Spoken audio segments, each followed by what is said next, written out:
பிரியமான தேவனுடைய பிள்ளையே, வேதம் சொல்கிறது, தேவனுடைய ராஜ்யத்தையும் அவர் நீதியையும் தேடுங்கள், அப்பொழுது இவைகளெல்லாம் உங்களுக்கு கூட கொடுக்கப்படும் என்று சொல்லி, நாம் தேவனுடைய ராஜ்யம், அவருடைய நீதியை நாம் தேடும்போது தேவன் நாம் இந்த பூமியிலே வாழ்கிறதற்கு, நம்முடைய சுக வாழ்வு செழிப்பதற்கு, நாம் சுகமா இருப்பதற்கு சகல நன்மைகளையும் அவர் நமக்கு கொடுக்கிறவராய் இருக்கிறார்.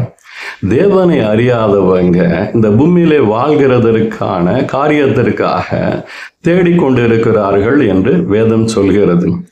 நாம் தேவனை அறிய அறிய, தேவனுடைய நீதிக்குள்ளாக போக போக இந்த பூமியிலே நாம் வாழ முடியாதபடிக்கு மனிதர்கள், பொல்லாத அசுத்த ஆவிகள் எப்படியாய் நம்முடைய வளர்ச்சியை, நம்முடைய நன்மையை சோர்வை கொண்டு வந்து, கவலையை கொண்டு வந்து, பயத்தை கொண்டு வந்து, இன்னும் அநேக காரியங்களை நம்முடைய வாழ்க்கையில கொண்டு வந்து நாம் வாழ முடியாதபடிக்கு செய்கிறது என்று நாம் அறிந்து கொள்கிறோம்.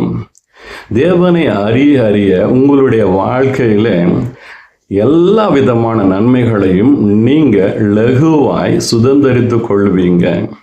கர்த்தர் உங்க மேல பிரியமாயிருக்கிறார். ஆமென்.